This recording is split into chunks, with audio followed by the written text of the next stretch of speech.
अवसर मिला है जब हम सब एकत्र होकर के श्री राम कथा के माध्यम से जीवन निर्माण की प्रेरणा प्राप्त कर सके, अपने अंतर हृदय को शुद्ध कर सके, भक्त रस में परिप्लुत कर सके।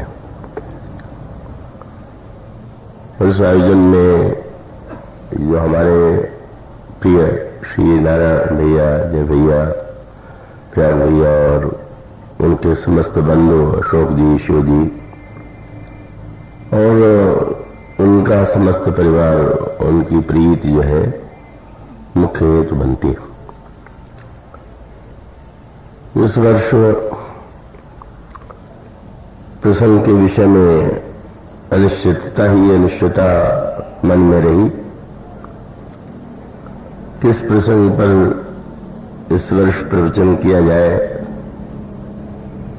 कई सुझाव सामने हैं और मेरे लिए निर्णय कर पाना कठिन हो रहा है। फिर भी आज शरद पूर्णिमा है और इस संकेत बिंदु को आधार बना करके आपके समक्ष कुछ बातें रखने की चेष्टा की जाएंगी। आशा है आप लोग पूरी एकाग्रता और तन्मयता से उसे सुनेंगे।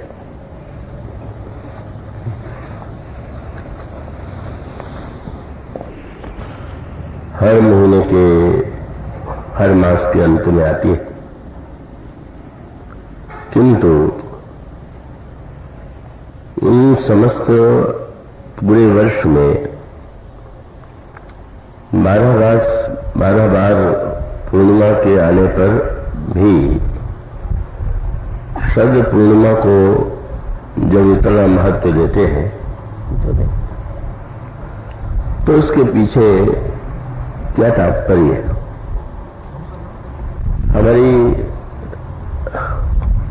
हमारे सनातन धर्म में, हमारी संस्कृति में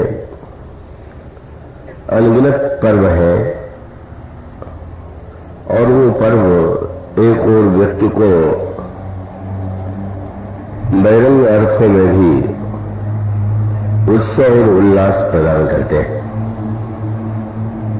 जब हम किसी विशेष पर्व पर उत्सव मनाते हैं, उसमें हम अनेक लोग परिवार सहित अन्य लोग सम्मिलित होते हैं, तो बहिरंग अर्थों में भी वो उत्सव लोगों के मिलन का, लोगों के उत्साह का एक केंद्र बन जाता है। किंतु यह जो पर्व है, उनका उद्देश्य केवल इतना ही नहीं है। माता जी से मैं प्रार्थना करूंगा कि अगर वो बच्चा रो रहा है तो उसे लेकर के बाहर जाना चाहिए या दूर चले जाना चाहिए, जिससे दूसरों के सुनने में बाधा ना पड़े।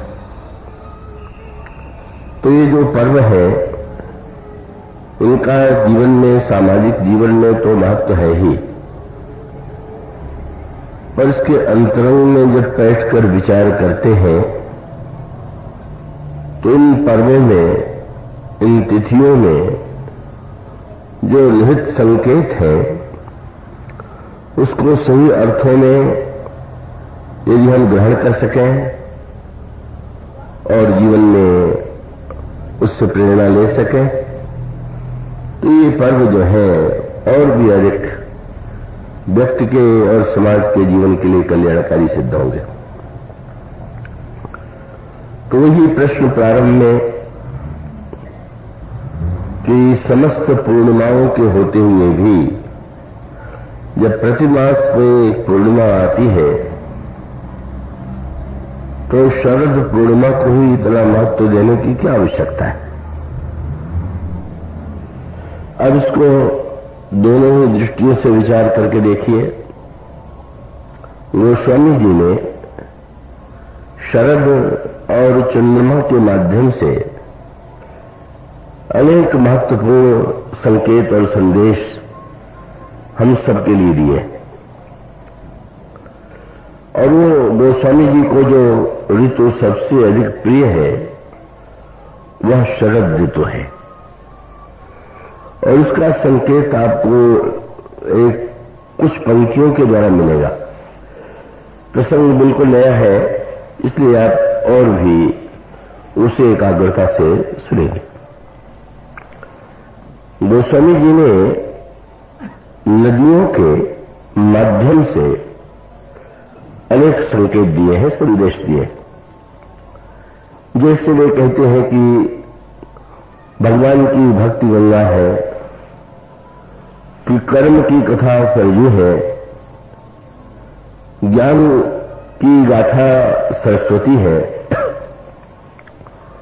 उसी संदर्भ में कहते हैं कि ये सरयू नदी जो है, सरयू के तट पर ही तो भगवान का प्राकट्य हुआ।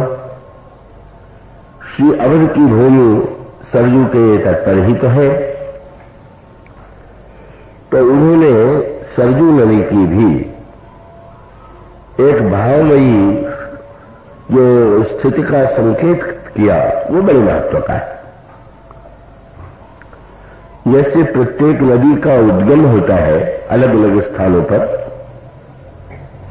लेकिन उन उद्गमों के संदर्भ में जो बात है वो बड़ी सांकेतिक है।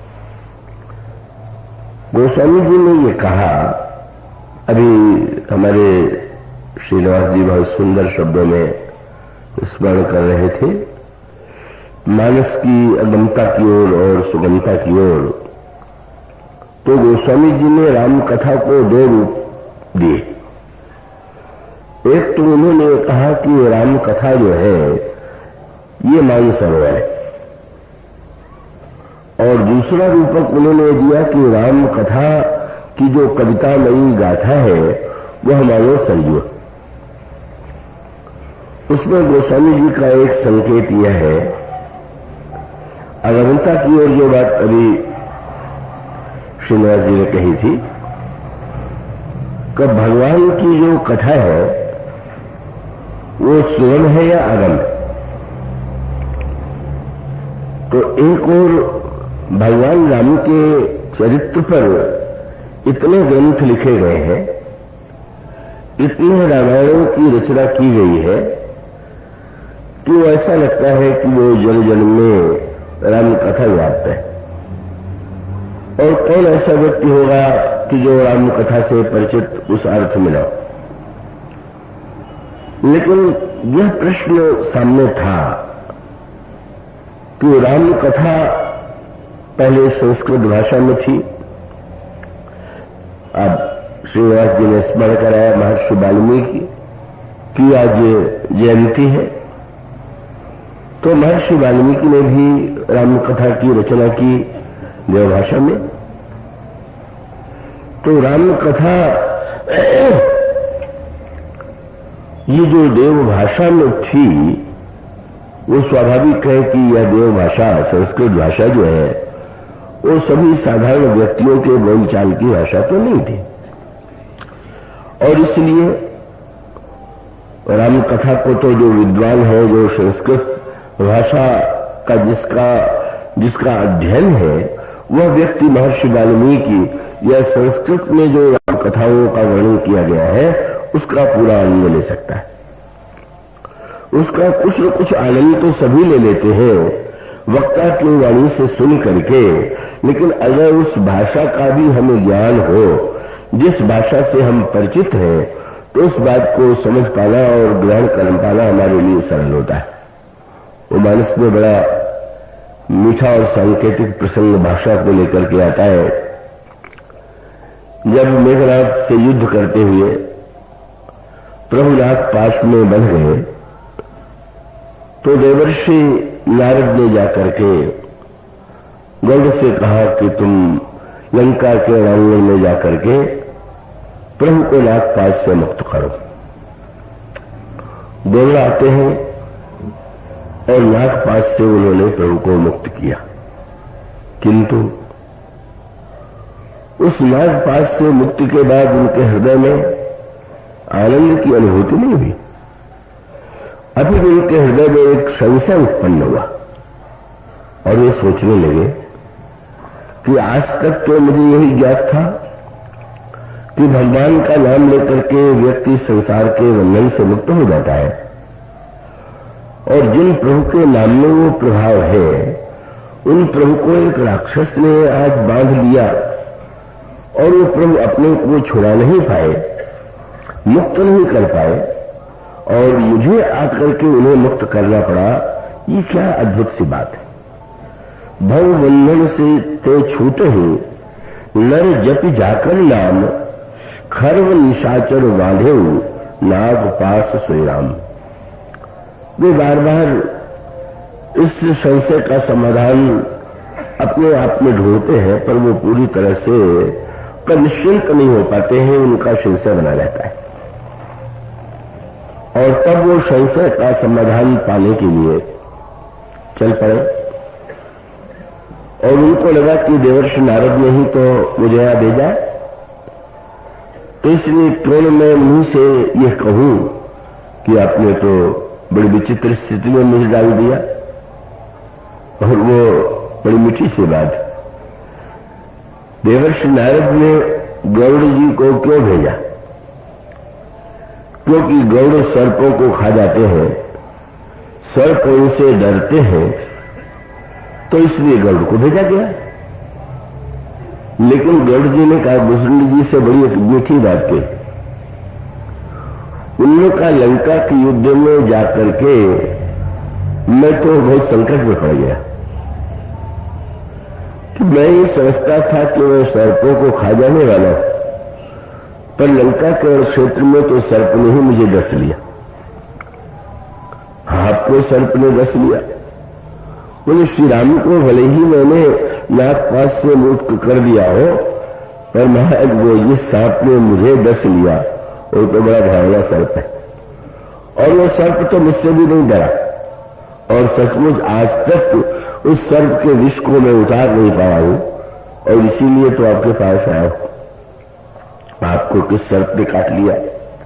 तो उन्होंने यही कहा, संशय सर्प ग्रसे नहीं था। महाराज मुझे तो संशय के सांप ने काट लिया, संशय के सर्प ने डस लिया। और ग्रामीण भाषा में वो जो सांप का विष जब चढ़ता है तो एक प्रकार से जो एक बार बार व्यक्ति को कभी तीव्रता की अनुभूति होती है क्षण में, उसको मैं उत्तर प्रदेश के गांव में तो जो शब्द कहते हैं तुलसीदास जी ने उसी का प्रयोग किया है। मैं नहीं जानता कि यहाँ के गांव में उसके लिए क्या शब्द है। तो गांव में कहते हैं कि सर्प जब काटता है तो लहर उठती है। लहर उठती का अभिप्राय कि जैसे नदी में कोई जल बार बार उछले, तो उसी प्रकार से वो जैसे नदी में लहर उठ रही हो, तो जहर जब सर्प काटता है तो एक प्रकार की लहर उठती। तो गौड़ जी ने कहा कि महाराज संशय के सर्प ने मुझे काट ही नहीं लिया, अपितु लहर भी बड़ी जल की लहर नहीं, सांप को काटने के बाद जो लहर उठती है वो मेरे जीवन में आ गई। तो कौन सी वो लहर है?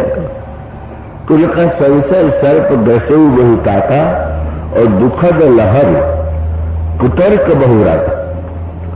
जब संशय हो और उसके बाद कुतर्क उठने लगे तो समझ लेना चाहिए कि सर्प का विष जो है लहरें ले रहा है और ऊपर की ओर चढ़ता जा रहा। का जो विषैले सर्प नहीं होते उनमें लहर नहीं उठती, जो विषैले सर्प होते हैं वो तो उसमें लहर उठती है। तो उन्होंने कहा एक ओर तो संशय के सांप ने मुझे काट लिया और दूसरी ओर कुतर्क की लहरों के द्वारा वो विष जो है मुझे सताने लगा।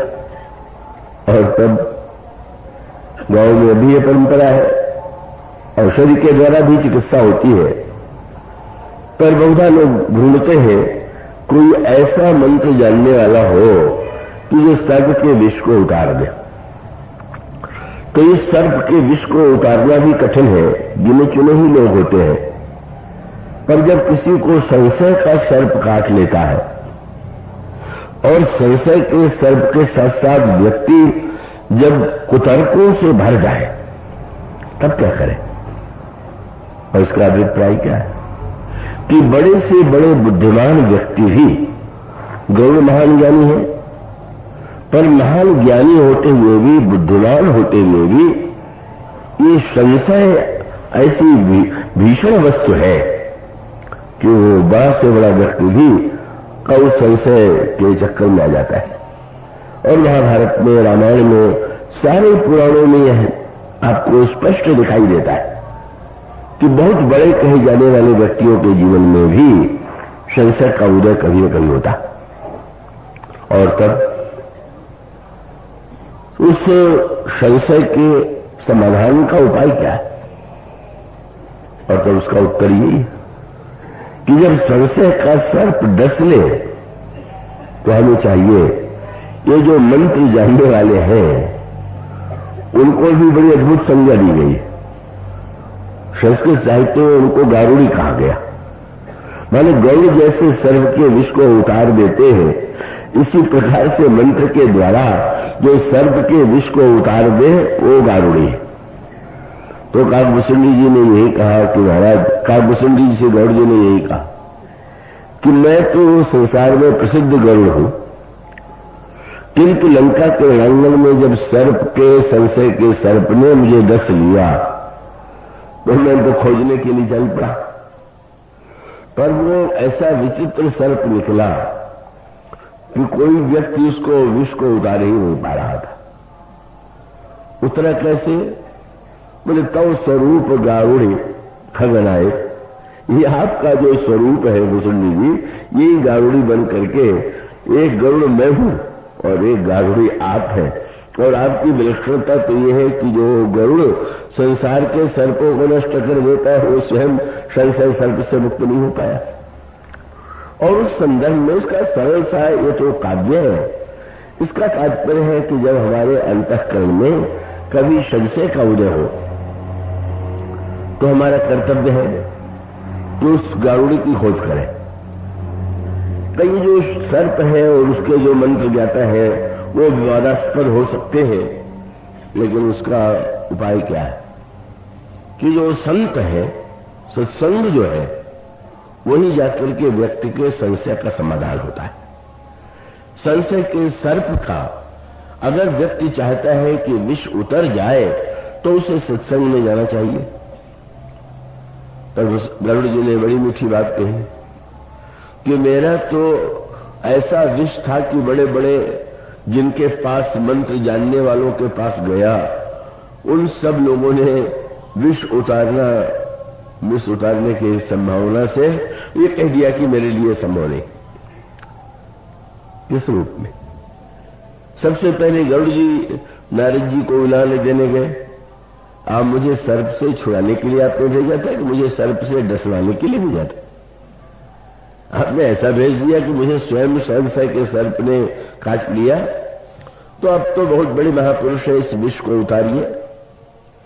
पर नारद जी ने ये कहा कि ये तो बहुत कठिन है, मेरे हृदय में भी अनेक बार संशय हो चुका है। और उन्होंने यही कहा कि सुनु खग प्रबल राम कह माया, विपुल बार जही मोहि निचाया, इसलिए इस का समाधान तो मेरे पास नहीं है। कहा जाऊं महाराज? और तब उन्होंने कहा कि सृष्टि रचयिता ब्रह्मा के पास आपके प्रश्न का समाधान, आपके संशय का समाधान हो सकता है। संशय सर्प का विष उतर सकता है। और तब वो पहुंच गए। तब खगपति विरंच पह गए, निज संदेह सुनावत भय। जा करके उनको भी सुना दिया और उन्होंने भी नारद का ही उत्तर दोहरा दिया। सुन खग, ये जो माया है, अग जग में सब मम ऊपर आजा, नहीं आचरज मोह खग राजा। मैं भी तो उससे मुक्त नहीं हूं। बेचारे व्याकुल हो गए। और अब मैं कहां जाऊं? तो ब्रह्मा जी ने कहा कि इसका समाधान तो शंकर जी दे सकते हैं। क्यों? मनो सांकेतिक अर्थ ये है कि भाई शंकर जी ही एक ऐसे हैं जो सर्प को भी आभूषण बनाए हुए हैं। एक आपने ध्यान दिया होगा कि संसार में लोग सोने और हीरे मोती का आभूषण धारण करते हैं, पर शंकर जी तो अपने सारे शरीर में सर्पों को ही विविध रूप में धारण करते हैं। कि जब वो दूल्हा के वेश में जाने लगे तो उनका श्रृंगार भी सर्पों के द्वारा ही किया गया। का उनके हाथ में अगर का कुंडल कान में है तो वहां पर भी छोटा जो सर्प है उसका 2 कुंडल बना दिया गया। अगर हाथ में कंकण की आवश्यकता है तो उनके हाथ में उससे जो बड़ा सर्प है उसे कंकण का रूप दे दिया गया। उनके हृदय में हार की आवश्यकता है तो और लंबे सांप को कहो कंठ में धारण करा दिया गया। और अगर मोर की आवश्यकता है तो जो फनियल सर्प फण वाला है, फण वाला, उसके सिर पर ये मोर ये बना दिया गया। उसका बहुत व्यापक अर्थ है। ये सर्पों के द्वारा व्यक्ति डस लिया जाता है, मृत्यु हो जाती है, पर उन सर्पों को ही भगवान शंकर ने आभूषण बना लिया। और इसमें सब में संकेत है। भगवान शंकर से पूछा गया कि महाराज सर्प को आपने कुंडल बना लिया तो सर्प तो बड़ा विषैला होता है।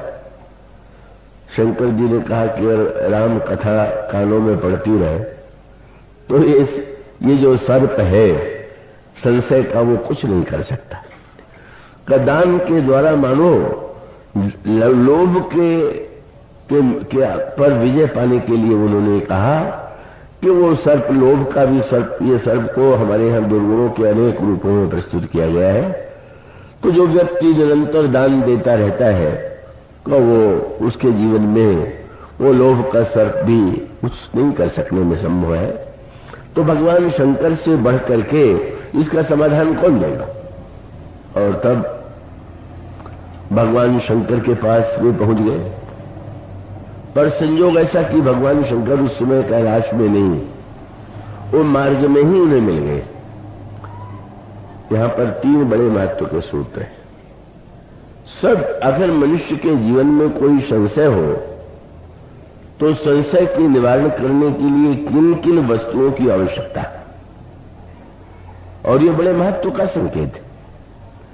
इसका अभिप्राय ये है कि एक तो हम उस उपयुक्त व्यक्ति का चुनाव करें कि जो इस कला में निपुण हो। ये मानो भगवान कृष्ण भी जब गीता में संकेत करते हैं तो यही कहते हैं कि अगर तुम तत्व ज्ञान पाना चाहते हो तो जो स्वयं तत्वज्ञ नहीं है उससे अगर तुम तत्व पाने के लिए जाओगे तो कहां से देगा? तो एक तो तत्वदर्शी चाहिए, लेकिन उसके साथ साथ जो पूछने वाला है का उसमें क्या होना चाहिए। आप बड़े से बड़े महापुरुष के पास अपने संशय का समाधान करने के लिए जाएं, पर स्वयं आप में उसको ग्रहण करने की पात्रता है कि नहीं? और इसका बड़ा सरल उपाय है, और सरल उपाय सीधा सा है कि जब आप कहीं पर कुछ लेने के लिए जाते हैं तो आपका बर्तन खाली होगा तभी तो आप लेंगे, और बर्तन अगर आपका भरा हुआ है तो सामने वाला देगा भी, तो देगा कहां? उसे आप धारण करेंगे कहां करेंगे? मुझे तो बहुत बार ऐसा अनुभव होता है। कई लोग जब मुझसे आकर के कहते हैं कि मेरे मन में संशय है, उसका समाधान पाने के लिए मैं आया हूं, तो मैं कभी कभी आकृति देख के थोड़ा समझ लेता हूं कि है कौन से पूछने वाले। तो 2 तरह के व्यक्तियों को मैंने पाया, और क्या बहुत अधिकांश व्यक्ति वो होते हैं कि पहले ही जो उत्तर सोच के आते हैं और उन्होंने मान लिया है कि यही इसका उत्तर है, और वो पूछ करके वक्ता की योग्यता की परीक्षा लेते हैं। अगर उनके मन में पहले से उत्तर बना हुआ है वही है तो कहेंगे कि ठीक है, और नहीं है तो कहेंगे कि नहीं, इससे तो मेरा समाधान नहीं हुआ। तो उसका अर्थ बर्तन तो पहले से भरा हुआ है। जो पहले से वहां है तो उसमें सामने वाले की बात कहां रखने का स्थान कहां पर होगा। और कई लोग ऐसे होते हैं कि वो भी पहले से अगर निश्चित कर चुके हैं कि यही उत्तर है और उससे भिन्न उत्तर लगे तो तर्क वितर्क भी करने लग जाते हैं। तो इसका सीधा सा अभिप्राय है कि जो प्रश्न का समाधान देने वाला वो तो महापुरुष होना ही चाहिए, पर जो व्यक्ति उसे उसके पास जाता है उसको भी अपने आप में अभाव का अनुभव होना चाहिए। योग्यता का अनुभव करके अपने को बुद्धिमान मान करके अगर कोई जाएगा तो वो तो समाधान पाने में संभव नहीं होगा। देवर्षि नारद ने उत्तर क्यों नहीं दिया, ब्रह्मा ने उत्तर क्यों नहीं दिया? ये दोनों उत्तर देने में सक्षम थे, लेकिन उन्होंने देख लिया कि इन्हें उत्तर देना ठीक नहीं। क्यों नहीं ठीक? तो भगवान कृष्ण ने अर्जुन से कहा कि जब तुम किसी महापुरुष के पास जाओ तो सबसे पहले उसके चरणों में प्रणाम करो, तद विद्धि प्रणिपाते में। और बहुत बढ़िया बात है, आपके सिर पर अगर कोई वस्तु है तो जब तक आप खड़े हैं तब तक आपके सिर पर होगी, और जो ही आप झुकेंगे आपके सिर की वस्तु नीचे गिर जाएगी। तो बुद्धिमान जो होते हैं वो बहुधा अपने ऊपर अभिमान मस्तिष्क में बुद्धिमत्ता का लादे हुए हैं, और प्रणाम करने का अर्थ है कि पहले अभिमान को ऊपर से नीचे तो गिराओ, अपने मस्तिष्क को प्रणाम के द्वारा निर्भिमानता के द्वारा ग्रहण करने की योग्य तो बनाओ। मानो देवर्षि नारद जो है, नारद श्री पक्षराज गरुड़ नारद जी के पास जाते हैं, पर नारद जी को अपने से बुद्धिमान नहीं मानते। उनको लगता यही है कि मैं आ गया हूं, लेकिन कोई मुझसे योग्य थोड़ी है। ये तो क्षीर सागर में कभी कभी जाते हैं, मैं तो निरंतर रहने वाला हूं, मैं इन्हें क्यों प्रणाम करूं? तो नारद जी समझ गए कि बर्तन खाली नहीं, सुनाने से क्या लाभ होगा।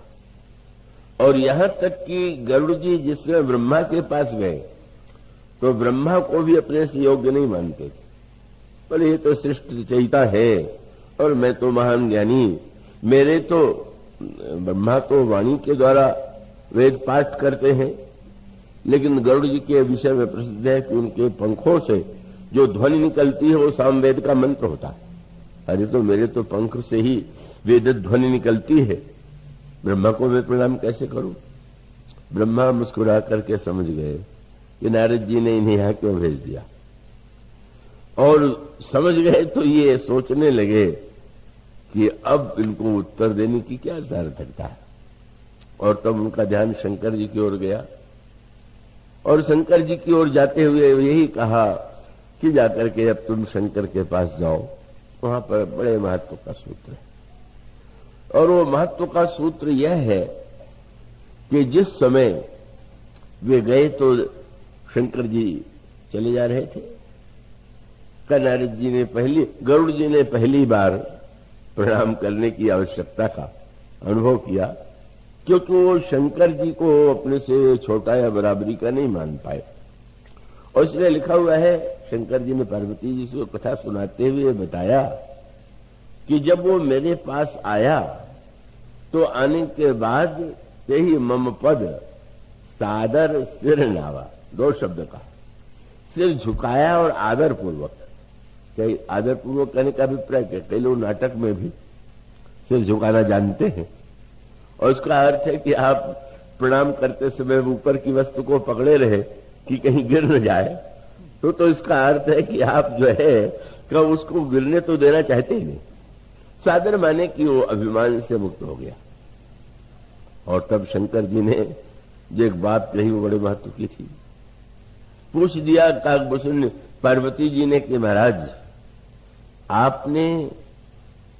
आपको तो भगवत कथा बड़ी प्रिय है, आपने उन्हें क्यों नहीं समझाया? तो उन्होंने एक बड़ी अनोखी बात कही, पर वो बात बिल्कुल पते की।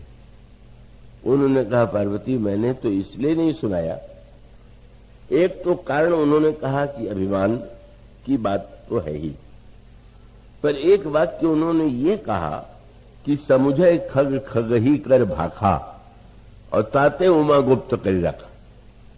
व्यक्ति अपनी भाषा में जब कोई बात सुनता है तो जितनी सरलता से ग्रहण कर लेता है वो दूसरी भाषा में उस बात का उतना आनंद नहीं ले सकता। बात बड़ी छोटी सी लगती है पर छोटी है नहीं। आप इसके संदर्भ अर्थों पर विचार करके देखें तो इसके गहरे अर्थ और उसके पीछे एक निहित संकेत गोस्वामी तुलसीदास जी का है। गोस्वामी जी ने जब रामचरितमानस की रचना लोक भाषा में, गांव की भाषा में जिसे आज हिंदी कहते हैं, उसमें हिंदी शब्द का प्रयोग नहीं होता था भाषा के संदर्भ में, तो गोस्वामी जी ने जब गांव की भाषा में रामचरितमानस की रचना की तो उस समय के जो विद्वान थे उन्हें बड़ा बुरा लगा और उन्होंने बड़ा विरोध किया और उन्होंने यही कहा कि इतने पवित्र ग्रंथ को इस तरह से गांव की भाषा में लिख देना, ये तो भगवान राम के चरित्र का अनादर है। उस समय के विरोध की भाषा को लेकर के आज ही झगड़े नहीं होते हैं, और उस भाषा के संघर्ष को लेकर के काशी के पंडितों ने गोस्वामी जी का घोर विरोध किया। पर गोस्वामी जी का अभिप्राय क्या था, गोस्वामी जी का उद्देश्य क्या था, और वह सूत्र यही था कि अगर कोई विद्वान ये मान ले, वो तो व्यंग है संस्कृत में, कि भाई अलग अलग लोग जो है अपनी जीविका अलग अलग कार्यों से चलाते हैं, पर ये जो बुद्धिमान लोग हैं इनकी जीविका कौन चलाता है, तो बड़ा व्यंग भरा वाक्य संस्कृत में है, मूर्खो बुद्ध से जीविका। तो जो मूर्ख लोग हैं वही बुद्धिमान की जीविका। व्यंग ये है कि कभी कभी विद्वान को ये चिंता रहती है कि मूर्ख कुछ नहीं रहेंगे, सब मेरी तरह बुद्धिमान बन जाएंगे तो हमें पूछेंगे कौन। और केवल विद्वानों को नहीं रहता है, वो तो सब क्षेत्रों में काम करने वाले व्यक्ति की समस्या है। तो उसको कहीं न कहीं ये चिंता रहती है कि मेरी विशिष्टता जो है वो बनी रहे। तो विशिष्टता बनी रहने का जो एक स्वार्थ है और उसके साथ साथ जुड़ जाती हैं कुछ तर्क की बातें कि नहीं देव भाषा तो बड़ी पवित्र है, तो पवित्रता में तो कोई संदेह नहीं, उसकी विलक्षणता में कोई संदेह नहीं, पर मूल सूत्र यही था कि गोस्वामी जी के सामने प्रश्न था कि भगवान के चरित्र को अगम रखना है कि सुगम बनाना है। अगर उसको दिव्य वाणी में ही प्रस्तुत कर दिया जाए तो वो वंदनीय तो होगी, पर व्यक्ति सहज रूप से उसे तो स्वयं पढ़ करके वो आनंद ले सके, स्वयं वो समझ सके, वो स्थिति तो उसकी नहीं होती। और इसलिए स्वाभाविक रूप से वो जो अगम है भगवान का जो चरित्र देव भाषा में होने के कारण गोस्वामी जी ने यही शब्द कहा, यत् पूर्वम करुणा कृतम सुकविना श्री सम्मुना दुर्गमम। मैं ये जो दुर्गम देव भाषा की भगवान की कथा है वो लोगों के जीवन में सहज हो जाए, इसके लिए गोस्वामी जी ने गांव की भाषा को का उसमें इस ग्रंथ की रचना की। और उन्होंने कहीं सम्मान, उन्होंने कोई संस्कृत और भाषा को एक दूसरे के विरोधी के रूप में प्रस्तुत थोड़ी किया। इसलिए आप देखेंगे कि प्रत्येक कांड के प्रारंभ में उन्होंने श्लोकों में वंदना करके संस्कृत भाषा के प्रति नमन किया। तो नमन करने का अभिप्राय यह है कि उन्होंने यही कहा, और उस कहने का उनका अभिप्राय था, उन्होंने ये कहा कि भाई भाषा का महत्व तो है, पर मुख्य वस्तु भाषा है कि भाषा में जो वस्तु कही जा रही है उसका महत्व है। उन्होंने एक दो तीन दोहे इस विषय में लिखे। उनका का भाषा का संस्कृत प्रेम चाहिए साच, और काम जो आवे कामरी तो काले करे कमाच। कोई व्यक्ति अगर ये कह दे कि जाड़े में ओढ़ने के लिए तो पश्मीना सबसे बढ़िया होता, तो पश्मीने का दाम तो सदा से, आजकल तो उसका दाम कल्पनातीत है। साधारण व्यक्ति शायद ये सोच भी नहीं सकता कि ऐसे भी पश्मीने की शाल है कि जिसका दाम लाखों में, 50,000 में तो सहज सी बात है। अब इतना मूल्यवान शाल अगर ये कह दिया जाए कि वो बहुत बढ़िया जाड़े में रहता है, तो बेचारा वो साधारण व्यक्ति क्या करेगा। गोस्वामी जी कहते हैं अगर कंबल से किसी का जाड़ा मिट जाए तो क्यों आप कहते हैं कि उसको पश्मीना ही खोजना चाहिए। काम जो आवे कामरी तो काले करे कमाच। इसका अभिप्राय कि देव भाषा इतनी महान होते हुए भी सबके लिए अगर वो सहज नहीं है तो क्यों नहीं इस भाषा के कंबल के द्वारा ही लोगों के मन के शीत का निवारण कर दिया जाए। और दूसरा सूत्र उन्होंने दिया, मणि भाजन विश्व पारई पूर्ण अमीय निहाल। उन्होंने कहा भाषा के साथ साथ भाषा में क्या कहा गया है उस पर तो दृष्टि डालिए। उन्होंने कहा अगर मणि के बर्तन में विष दे दिया जाए और मिट्टी के बर्तन में अगर अमृत हो तो क्या बुद्धिमान व्यक्ति ये सोचेगा कि वे मणि बर्तन छोड़ करके हम मिट्टी के बर्तन को मुंह से कैसे लगावें। अगर ऐसा करेगा तो उससे बढ़कर के कोई विवेक ही नहीं। मणि भाजन विश्व पारई पूर्ण अमीय निहारू और का त्यागी क्या संग्रही है देखो विवेक विचार। अब गोस्वामी जी जो बात कह रहे हैं आप उसके पूरे रूपक पर बिल्कुल नया है, इसलिए कई बार कुछ सुनते हैं तो उसको समझना कुछ सरल होता है। इसमें गोस्वामी जी ने जो बात कही आप उसको तरह एकाग्रता से इस पर ध्यान डालें।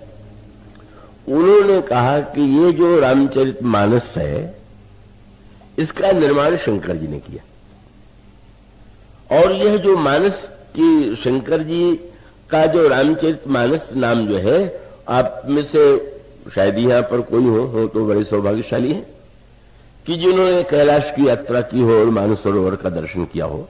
बड़ा कठिन है, बड़ी कठिन है वहां की यात्रा, और वहां व्यक्ति जाकर के बड़ी धन्यता का अनुभव करता है।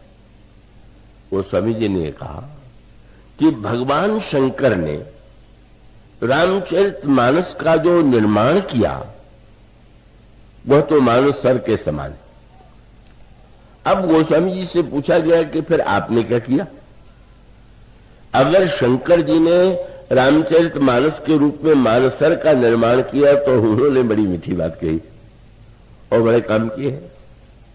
गोस्वामी जी ने कहा कि जैसे ये जो सरजू जी है जहां भगवान राम का प्राकट्य हुआ, का जैसे गंगा जी का उद्गम हिमालय में गंगोत्री से है, यमुना जी का यमुनोत्री से है, ये जो सरजू नदी है इनका उद्गम है मानसरोवर।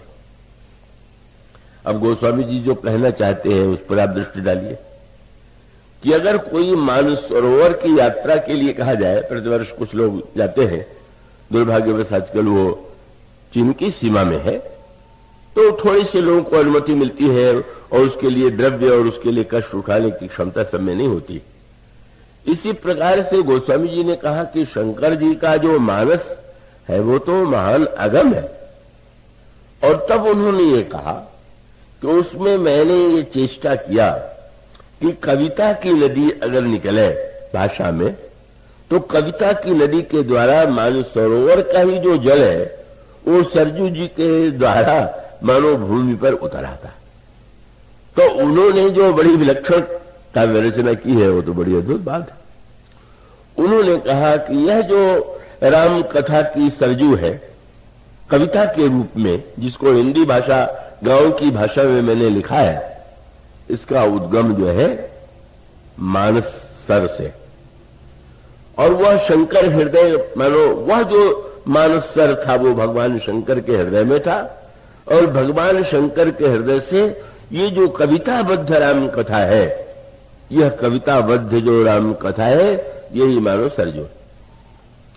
और तब आगे चल करके जो बात कहते हैं वो बड़े महत्व की है।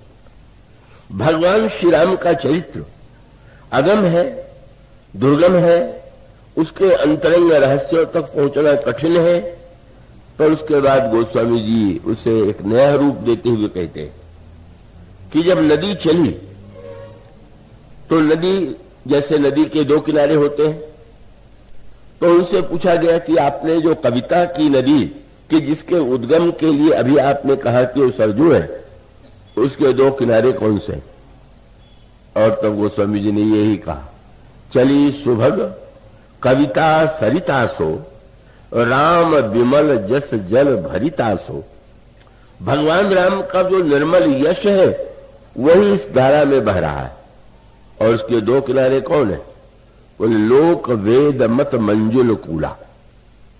भगवान श्री राम का जो चरित्र है उसके दो किनारे हैं लोक और वेद। और ये बड़े महत्व का संकेत है। और उसका अभिप्राय है कि हम लोक को महत्व दें कि वेद को महत्व दें। वैदिक परंपरा में उपनिषदों में यह कहा गया कि जो व्यक्ति प्रिय के चक्कर में पड़ जाता है, प्रिय वस्तुओं के फेर में पड़ जाता है, वो श्रेय से वंचित रह जाता है। और जो श्रेय पाना चाहता है उसको प्रेय का परित्याग करना ही चाहिए। तो उन्होंने कहा कि श्रेय और प्रेय दोनों में से एक का चुनाव करने से ही व्यक्ति जो है अपने आप में निश्चय कर सकता है। और इसलिए संकेत आता है कि वो पौराणिक कथाओं में ये जो महर्षि की पत्नी है गार्गी मैत्रेयी के संदर्भ में उनकी दो पत्नियां, और जब वो प्रश्न करते हैं तो एक ने प्रेय की आकांक्षा प्रकट की, सांसारिक वस्तुओं को अपने पति से मांगा, और दूसरी उनकी जो पत्नी है उन्होंने श्रेय की याचना की। तो वेद ये कहता है कि मनुष्य को तो श्रेय की प्राप्ति के लिए ही प्रयत्न करना चाहिए। उपनिषद कहते हैं प्रेय से उठे बिना कोई श्रेय को नहीं पा सकता। किंतु भगवान राम का चरित्र, भगवान राम के चरित्र का आदर्श क्या है? और वह भगवान राम के चरित्र का आदर्श जो है वो कहते हैं कि ठीक है, नदी की का जो किनारा है वो एक दूसरे से दूर भले ही दिखाई दे, पर बीच में बहता हुआ जल जो है वो तो दोनों किनारों को समान रूप से छूता है। तो भगवान श्री राम का जो चरित्र है वो श्रेय और प्रेय, लोक और वेद, स्वार्थ और परमार्थ, इन सबका जो सामंजस्य है, समन्वय है, वही भगवान श्री राम का चरित्र है। भगवान राम के चरित्र में वो समस्या नहीं जो भगवान कृष्ण के चरित्र में थी। भगवान राम ने जन्म लिया सरजू जी के किनारे और श्री कृष्ण ने जन्म लिया यमुना के किनारे। तो यमुना के किनारे में तो बड़ी विपत्ति थी। जन्म तो इस किनारे पर लिया, लेकिन तुरंत बसदेव जी से कहा उस किनारे पर पहुंचाओ, यहां पर मेरे रहने में की संभावना नहीं। यमुना के इस किनारे पर कंस का राज्य है और यमुना के दूसरे किनारे पर गोकुल गांव है जहां नंद बाबा रहते हैं। भगवान कहते हैं यहां आ तो गया मैं, लेकिन मेरा पालन पोषण तो गोकुल गांव में ही होगा। और याद रखिए रामायण में तुलसीदास जी ने कहा यमुना जो है वो कर्म की नदी है और कर्म के जो दो किनारे हैं, एक पर कंस का राज्य है और दूसरे किनारे पर पहुंच जाइए तो गोकुल गांव है। ये कंस अभिमान है। जहां कर्म होता है वहां अभिमान होता है। और ये अभिमान का जो राज्य है वहां भगवान आते तो हैं देवकी के गर्भ के माध्यम से, लेकिन भगवान जानते हैं कि जब तक इस अभिमान से आगे बढ़ करके भाव की भूमि में मुझे नहीं ले जाया जाएगा तब तक मेरी लीला का विस्तार नहीं होगा। भगवान राम के चरित्र में ऐसी कोई समस्या नहीं थी। वहां तो दोनों किनारे अच्छे ही हैं, दोनों किनारे ही कल्याणकारी हैं। अब उसके बाद वो स्वामी जी एक नई बात कहते हैं और वो संकेत यह है कि उन्होंने कहा कि जैसे जब नदी बहती है तो आप नदी की जो धारा है उसमें विचित्रता पाएंगे। कभी जल बहुत होगा, कभी जल कम होगा। ऋतुओं के परिवर्तन के क्रम से नदी का रूप जो है आपको बदला हुआ मिलेगा। और तब गोस्वामी जी ने कहा कि भगवान राम के चरित्र की जो नदी है उसमें 6 ऋतुएं हैं। और वो 6 ऋतुएं कौन से हैं? तो कभी कभी तो नदी सूख भी जाया करती है, कुछ नदियां जो दिखाई देती हैं, किंतु यहां पर संकेत यह किया गया और वह है कि गोस्वामी जी कहते हैं उन्होंने ये 6 जो ऋतुओं हैं, इन 6 ऋतुओं को उन्होंने भगवान के चरित्र से, राम कथा से जोड़ा। उस प्रसंग पर तो आप लोगों का ध्यान नहीं गया होगा। अब इतने वर्षों में मेरे माध्यम से भी तो पहली बार ही कहलवा रहे हैं, पर गोस्वामी जी उसको प्रारंभ करते हैं कि शंकर जी और पार्वती के विवाह से राम कथा प्रारंभ हुई और राम राज्य से राम कथा समाप्त हुई। गोस्वामी जी ने कहा इसमें राम कथा में 6 ऋतु हैं और इसकी अंतिम परिणति है शरद ऋतु। गोस्वामी जी कहते चली सुभग कविता सरितासो, राम विमल जस जल भरितासो, सरजू नाम सुमंगल मूला, लोक वेद मत मंजुल कूला। और फिर ऋतुओं का नाम लेने लगे। हिम शैल सिताप शुभ व्याहु। शंकर जी और पार्वती जी का जो विवाह है वो हिम ऋतु है। भगवान राम का जन्म बोले शिशिर सुखद प्रभु जन्म ऊछाऊ। भगवान राम की जो बाल लीला है वो शिशिर ऋतु है। भगवान राम का जो विवाह है बोले वर्णब राम विवाह समाजू, सो मुद मंगल में ऋतु राजू। भगवान राम और सीता जी का जो विवाह है वो बसंत ऋतु है। और उसके पश्चात भगवान राम के इसके बाद कहाँ गए? वन में गए। ये क्या कथा है? बोले ग्रीष्म दुसह राम बन गमनु। भगवान राम का बनगमन जो है वही ग्रीष्म ऋतु है। और उसके बाद गर्मी के बाद वर्षा। वर्षा कहाँ हुई? लंका में। क्या बोले वर्षा घोर निशाचर रारी। ये जो भगवान राम का रावण का युद्ध है वो बड़ी घनी वर्षा। अरे वर्षा बड़ी सुखदाई है। क्यों? बोले सुरकुल साली सुमंगलकारी। जो सद्गुण है, जो देवता है, वो धान लहलाता ही नहीं अगर ये युद्ध के बाणों के माध्यम से ये वर्षा न होती। और अंत में गोस्वामी जी कहते हैं कि ये जो भगवान जब इन समस्त ऋतुओं के बाद राम राज्य की स्थापना को गोस्वामी जी कहते हैं विषव सुखद सोई शरद सुहावा। अब इसका तात्पर्य जो है गोस्वामी जी का संक्षेप में उसे आप थोड़ा सा समझ लें। और इसका अभिप्राय यह है कि हमारे आपके जीवन में भी ऋतुओं का परिवर्तन होता है। जैसे बाहर ऋतुओं का परिवर्तन होता है तो कोई ऋतु आपको अच्छी लगती है, कोई ऋतु आपको अच्छी नहीं लगती। इसी प्रकार से 2 महत्व के सूत्र हैं। क्या? पूर्ण चंद्रमा भी चाहिए और शरद ऋतु भी चाहिए। पर इस ऋतु परिवर्तन की प्रक्रिया को हम जीवन में कैसे दिशा दें कि अंतोगत्वा हमारे जीवन में शरद पूर्णिमा का आगमन हो, शरद पूर्णिमा का उदय हो। और शरद पूर्णिमा का उदय होने का अभिप्राय यह है कि उस राम कथा को हम अपने अंतर हृदय में इस रूप में प्रवाहित करें कि जो हमारे जीवन का, आपके जीवन की जो कभी मनुष्य के जीवन में अनुकूलता आती है, कभी प्रतिकूलता आती है, कभी बहुत अच्छा लगता है, कभी बड़ा बुरा लगता है, लेकिन बस इन ऋतुओं का जो सदुपयोग करना जान लेता है। और राम कथा में इसी का तो सदुपयोग है। राम कथा में इसी का तो आनंद है। और उस आनंद को गोस्वामी जी ने बड़ी सांकेतिक भाषा में प्रस्तुत किया।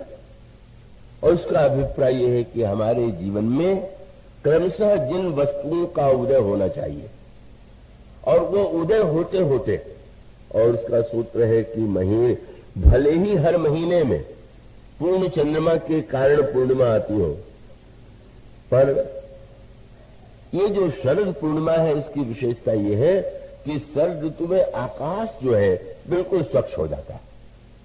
और उस स्वच्छ आकाश में चंद्रमा का जैसा प्रकाश होता है, जैसा दर्शन होता है, वैसा अन्यत्र नहीं होता।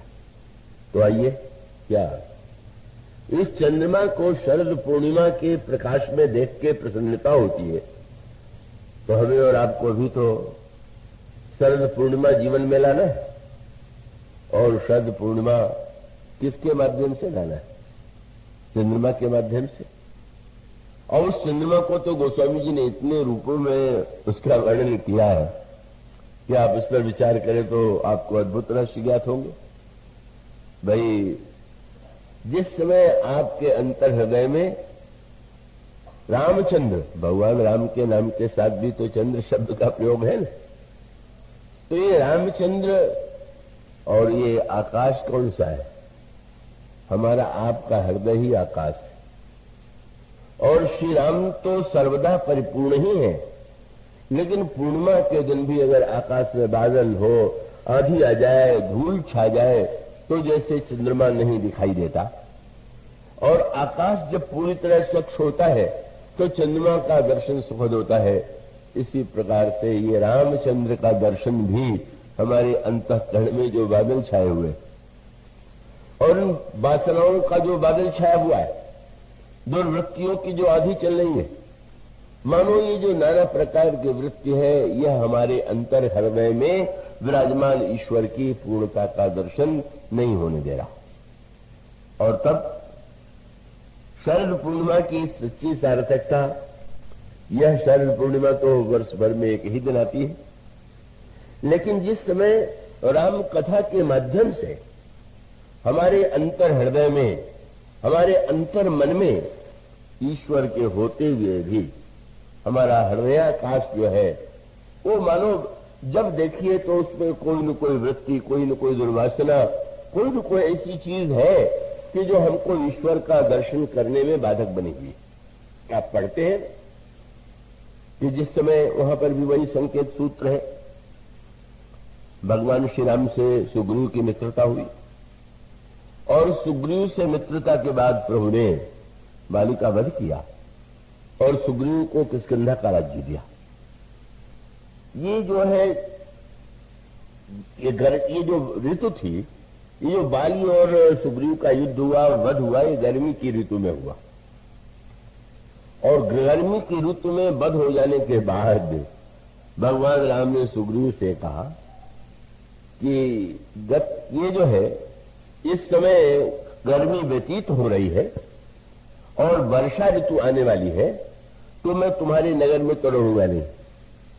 सच बात तो है कि सुग्रीव ने भगवान को तो निमंत्रण दिया ही नहीं था। प्रभु तो इतने उदार हैं कि निमंत्रण न देने पर भी निमंत्रण अस्वीकार करके सामने वाले के संकोच को दूर कर देते। प्रभु ने कहा कि पिताजी की आज्ञा के कारण मैं किसी नगर में नहीं रह सकता, तो मैं अब निवास करूंगा। कहा? बोले गत ग्रीष्म वर्षा ऋतु आई, रंगम निकट शैल पर छाई। भगवान ने कहा अब मैं प्रवर्षण पर्वत पर वहां पर निवास करूंगा। और तब भगवान राम प्रवर्षण पर्वत पर निवास करते हैं और निवास करते हुए भगवान राम ने 2 ऋतुओं का वर्णन किया। आप जो रामायण पाठ करते हैं, आप उस प्रसंग को आप पाएंगे कि भगवान राम जब वर्षा ऋतु देखते हैं तो वर्षा ऋतु देख करके भगवान राम दोनों ऋतुओं का वर्णन करते हैं। इस संदर्भ में बड़े महत्व की बात यह है कि भगवान ने सुग्रीव से यही कहा कि तुम अंगद के साथ रहो, राज्य चलाओ, और तुम इस बात को मत भूलना कि सीता जी का पता लगाना है। यह महत्वपूर्ण हम सब के लिए। और उसका अभिप्राय क्या?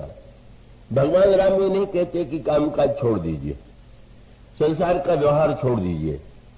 भगवान राम का तो सूत्र यही है, अंगद सहित करे हो तुम राजू, तुम अंगद के साथ राज्य करना, लेकिन इस बात को मत भूलना कि बाहर से काम काज करते हुए भी संतत हृदय धरे हो मम काजू। निरंतर संतत शब्द का प्रयोग बड़े महत्व का है। और इसका अभिप्राय यह है कि भगवान राम कहते हैं बाहर से काम काज करते हुए भी हृदय में राम को न भूल जाइए। और राम का काम क्या है कि सीता जी का पता लगाने पर ही वह परिपूर्णता की उपलब्धि होती है। सीता जी मूर्तिमती भक्ति है। कभर्त ज्ञान वैराग्य सोहत धरे शरीर। भगवान मानो संसार के समस्त प्राणियों को यह उपदेश देते हैं कि व्यवहार चलाते हुए भी, काम काज करते हुए भी इस बात को नहीं भूलना कि जीवन में एक लक्ष्य है भक्ति को पाना। भक्ति के बिना जीवन में पूर्णता नहीं आ सकती और हृदय में तुम निरंतर इसका ध्यान रखना। किंतु जीव की विचित्र दशा है। सुग्रीव जो है राजकारी बहुत दिनों से दूर थे, परिवार से, संपत्ति से, सुखों से, उसमें मिलकर के ऐसे डूब गए कि अगर कभी एक क्षण के लिए भी भगवान ने तो कहा था संतप्त हृदय में धारण करना, पर उनको भूले भटके कभी याद भी आती थी तो अपने को भुलावा देते थे कि अभी जल्दी क्या है। भगवान ने ये थोड़ी कहा है कि इस समय तक जो है पता लग जाना चाहिए, और ऐसा भुलावा हम में से बहुत से लोग देते हैं। अभी क्या है, जब अभी कौन सी जल्दी भक्ति करने की है। लोग बच्चों से भी कह देते हैं अभी कोई तुम्हारी हमारी भक्ति भाव करने की है। वो फिर देखना, मानो हम अपने को भी मान के भुलावा देते हैं कि इसमें कोई समय की अवधि नहीं। तो भाई अगर मृत्यु की अवधि होती तब तो आप ये दावा कर सकते थे कि इतने दिन बाकी है। जब उसकी अवधि बाकी नहीं है तो फिर लेकिन सुग्रीव ने अपने को भुलावा दिया। अब दो चित्र तुलसीदास जी प्रस्तुत करते हैं, और वो दो चित्र ये है कि एक और भगवान राम ग्रीष्म वर्षा जब होती है तो वर्षा ऋतु के माध्यम से जीवन में उपयोग के अनेक सूत्र भगवान ने दिए। वर्षा ऋतु के माध्यम से भगवान ने, आप उस प्रसंग को पढ़ेंगे तो भगवान ने अनेक अनेक उपदेश, अनेक अनेक संदेश वर्षा के द्वारा किए। लक्ष्मण देख मोर गण नाचत बारिद पेख, गही बिरत रत हर्ष जस, विष्णु भक्त कहाँ देख। और इस तरह से भगवान राम ग्रीष्म ऋतु, वर्षा ऋतु का पूरा वर्णन करते हैं। और उसके बाद जब वर्षा ऋतु समाप्त हो जाती है तब शरद ऋतु का आगमन होता है, और शरद ऋतु का आगमन होने के बाद भगवान राम ने प्रारंभ कहां से किया। वो एक आपने देखा होगा, यहाँ होता है कि नहीं होता हो, शायद जरूर होता होगा, वो कांस जो होता है जिसके सफेद सफेद से बड़े फूल होते हैं, वो कांस मैंने यहां तो नहीं देखा, पर वो कांस बहुत फूलता है। पर फूलता कब है? वर्षा के बाद जब शरद ऋतु आना प्रारंभ होती है तो उस समय उसका जो सफेद सफेद सा भाग होता है, वो वर्षा ऋतु में तो पूरा वो सफेद वाला जो भाग होता है वो ऊपर हरे हरे पत्तों से ढका रहता है। और जब वर्षा ऋतु के बाद शरद ऋतु आती है तो पत्ते दूर हो जाते हैं, और वो जो है वो जो कांस के फूल जो है वो बिल्कुल चारों ओर देखिए तो सफेद सफेद वो दृश्य दिखाई देता है। भगवान राम ने लक्ष्मण जी से सांकेतिक भाषा में कहा, क्या लक्ष्मण देख रहे हो क्या? बोले फूले कांस सकलमयी छाई। क्या? बोले जनु वर्षा कृत प्रगट बुढ़ाई।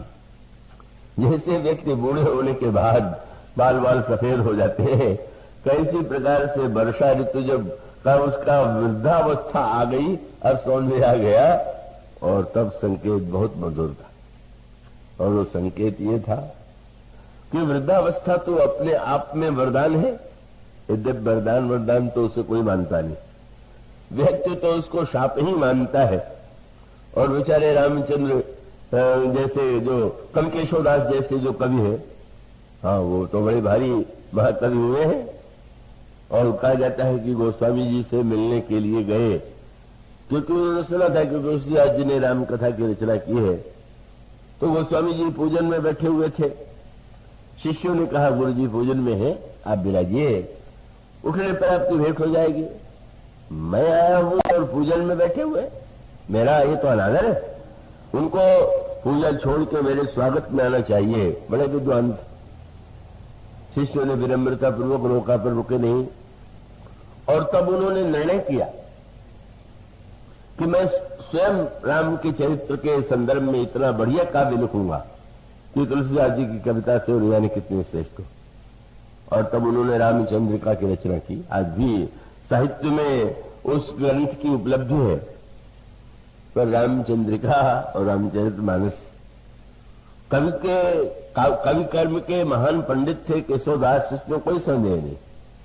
और व्यंग में तो संस्कृत में हिंदी में एक वाक्य प्रचलित है कि अगर किसी राजा के दरबार में कोई कवि जाए और राजा का मन उसको दान देने का न हो तो उसका एक ही उपाय था, क्या?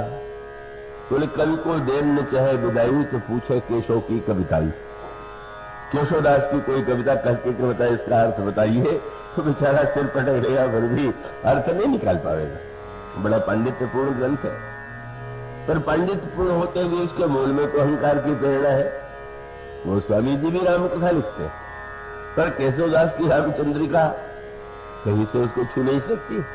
पांडित्य हो सकता है लेकिन उसको कोई वह रस, वह भक्ति और हृदय को उत्प्रेरित करने वाली क्षमता नहीं है। और हो कैसे? लिखने वाले की जैसी मनस्थिति होगी वैसी ही तो रचना करेगा। केशवदास जी के बाल जब थोड़े थोड़े, पूरे नहीं थोड़े पकने लगे, एक दिन निकले और कुछ युवतियों ने उन्हें देखा और कहा बाबा प्रणाम, आशीर्वाद तो दे दिया। पर इतने दुखी हुए और अपने क्रोध को उन्होंने बालों पर कविता के माध्यम से प्रकट किया। उन्होंने कहा, अरे बालों, तुम कितने बुरे हो, तुमने तो मेरे प्रति वो कर दिया जो शत्रु भी नहीं कर सकता। क्या? उन्होंने कहा, केशव केसनी अस करी जस अरिहू न करा, चंद्र बदन मृगलोचनी बाबा कहीं कहीं जाए। अब सुंदरी युवतियां मुझे बाबा कहने लगी, तो जो कभी बेचारा तो बाबा कहलाने से डरता हो, जिसको लगता हो कि जवानी सर्वदा बनी ही नहीं चाहिए, वो व्यक्ति क्या लिखेगा राम कथा? उस शब्द का पांडित्य होगा उसमें, वो भक्ति की रसानुभूति कहां से होगी? वस्तुतः यह तो संकेत ये है, मनु अगर बूढ़े होते हैं तो वो सभी ने लिखा, मनु के मन में विवेक जागृत होता है, हो ही न विषय विराग, भवन बशत भाव चौथपन, हृदय बहुत दुख लाग। वृद्धावस्था माने यहां भक्ति की बेचैनी उत्पन्न हो जाए। शरीर से कर्म करके जो कुछ पाना था पा लिया, लेकिन अब शरीर में उतनी शक्ति नहीं है, तो बिना शरीर की शक्ति से भी जिसको पाया जा सकता है वह तो भगवान की भक्ति है। मानो वृद्धावस्था यह प्रेरणा देती है कि पुरुषार्थ के द्वारा जो तुमने पाया वो पा लिया, लेकिन अब शरीर के माध्यम से नहीं, भगवान तो भक्ति भावना और प्रेम से प्राप्त होते हैं और उसके लिए शरीर के युवा जवान होने की आवश्यकता है। यह जो संकेत है वो तो केशवदास को प्राप्त नहीं हुआ। भगवान राम ने बड़ा सुंदर संकेत किया, लक्ष्मण वर्षा की बुढ़ाई आ गई और प्रभु का संकेत कब सामने आया? जब प्रभु ने अंत में ये कहा कि लक्ष्मण देखा तुमने, वर्षा, गर्मी के बाद वर्षा आई, वर्षा भी चली गई और अब शरद ऋतु आ गई। और शरद ऋतु के लिए नाम जो तुलसीदास भगवान राम के मुंह से निकला वो बड़ा सुंदर है। भगवान राम ने कहा, वर्षागत निर्मल ऋतु आई। वर्षा में कम से कम मल तो है ही है, जब नदी में जल भी है तो पानी गंदा हो जाएगा, कीचड़ हो जाएगा, पर आप देखेंगे कि शरद ऋतु में तो जल की गंदगी भी नीचे बैठ गई, चारों ओर के वातावरण में स्वच्छता आ गई। भगवान ने कहा, लक्ष्मण वर्षागत निर्मल ऋतु आई और सुध न तात सीता कह पाई। देखो तो मैं प्रतीक्षा करता रहा कि वर्षा के बाद तो कम से कम संकेत बहुत बड़ा। भगवान का संकेत ये था कि मुझे विश्वास था कि भोगों को भोगते हुए अब उसके अंतःकरण में उस वृद्धावस्था की वृत्ति का उदय हो। वृद्धावस्था का अर्थ केवल बूढ़े हो जाना शरीर से नहीं, वो जो अनुभूति होगी। लेकिन इतने पर भी तब फिर प्रभु ने कहा, अच्छा, जब इतना होने के बाद भी उस सुग्रीव ने मुझे याद नहीं किया, तब प्रभु ने कहा कि अब तो लक्ष्मण यही लगता है, सुग्रीवों सुधिमोड़ विसारी पावा राजकोष पुरारी। इसको रामायण में कई अर्थ दिया गया। पुराण कहते हैं कथा श्रवण क्या है? ये भी एक प्रकार की वर्षा, और ये वर्षा जिसके लिए हृदय संत गोस्वामी जी ने कहा है कि वर्षा कौन है? उनका ये जो सुनने वाले श्रोता का हृदय है वही भूमि है। संत मेघ है, और वो संत मेघ जो है भगवान के वेद पुराण के समुद्र से राम का कथा का जल ले आकर के बरसाते हैं। कब बरसंग राम स्वेश बरबारी, मधुर मनोहर मंगलकारी। पर वहां पर भी सूत्र है, सुनने के बाद एक बड़े महत्व की बात, सुनने के बाद आप तुरंत उसको उतारने के लिए ही न लग जाइए। आप कहेंगे इसका क्या अर्थ हुआ? सुना ही जाता है उतारने के लिए, पर हमारे शास्त्र कहते हैं नहीं, श्रवण के बाद मनन, और मनन के बाद निधिध्यासन। क्यों? वर्षा ऋतु में बरसता तो पानी है, पर मिट्टी अगर गंदी है तो जल भी गंदा हो जाएगा। इसी प्रकार से बहुत से श्रोताओं की बुद्धि ऐसी होती है कि वो मिट्टी से ऐसी लपेटती है राम कथा को, वो ऐसा अर्थ ले लेती है कि तुरंत वो ये अर्थ ले ले कि ये तो आज भक्ता है। मैंने तो देखा है, श्रोताओं के अर्थ को सुना है और सुन करके वो जो प्रेरणा कभी कभी कथा से लेकर के जाते हैं तो वो तो ठीक उल्टा अर्थ ले लेते। इस शास्त्र कहते हैं सुनने के बाद मनन कीजिए। और इसको गोस्वामी जी ने जो कहा, बड़ा ही गहन गोस्वामी जी ने चित्र प्रस्तुत किया। उन्होंने कहा कि जब संत मेघ ने वर्षा किया तो मधुर मनोहर मंगलकारी, और फिर वे कहते हैं कि शरद ऋतु को आ जाने दीजिए, बोले सुखद शीत रुचि चारु चिराना। और उसका अभिप्राय की विचार करके पूरी दिन तक आपने जो सुना, विचार करके देखें किस उद्देश्य से क्या कहा गया है, कहने का तात्पर्य क्या है, और उसमें कौन सी कथा हमारे लिए उपयुक्त है। कथा तो विविध रूपों में होगी, पर ये मान करके कि यह कथा नहीं, प्रत्येक कथा प्रत्येक व्यक्ति के जीवन में उतारने के लिए नहीं है। सभी के लिए वो कथा है, लेकिन वो अलग अलग संदर्भों से जुड़ करके अलग अलग व्यक्तियों के लिए उपयोगी है। इसी प्रकार से भगवान राम ने, गोस्वामी जी ने कहा कि श्रवण के द्वारा जो कथा का जल आया और शरद ऋतु आ करके मानो उसकी मिट्टी बैठ गई और जल स्वच्छ हो गया, मानो भगवान का संकेत था। गर्मी बीत गई, गर्मी में भी ठंडक ला दिया राज्य दिला करके, वर्षा ऋतु भी आ गई। पर अगर कोई व्यक्ति जीवन भर सुनता ही सुनता जाए और कभी उतारे ही नहीं, नहीं उसको फिर तो उतार नहीं। और तब भगवान राम ने कहा कि लक्ष्मण, अगर वर्षा ऋतु व्यतीत होने के बाद अब शरद ऋतु में भी अगर उसका ध्यान नहीं गया, सब कुछ भूल गया, तब तो एक ही उपाय है कि जिस बाण से मैंने बाली को मारा था उसी बाण से उस मूर्ख सुग्रीव का भी वध कर दे। यही सहायक मारा में बाली, यही सर हतो मूढ़ कह खाली। यहां इधर योजना चल रही, वहां हनुमान जी बोले यहां पवन सुत हृदय विचारा, राम काज सुग्रीव विसारा। अब ये तो भगवान का कार्य भूल गए। और तब यही झूठी बात आती है ना, हनुमान जी गए और हनुमान जी को देखते ही सुग्रीव तो संकोच में पड़ गए। अब जो पत्नियों में घिरा बैठा है, आनंद में डूबा हुआ ब्रह्मचारी जी पर हार जाए तो उसको तो बेचारे को घबराहट ही लगेगी। तो पूछ लिया आपने कैसे कष्ट किया? हनुमान जी ने कहा कथा सुनाने आया हूं। और कथा ऐसी सुनाई उन्होंने कि सचमुच वो कथा अनोखी ही थी। और कथा का उद्देश्य क्या था?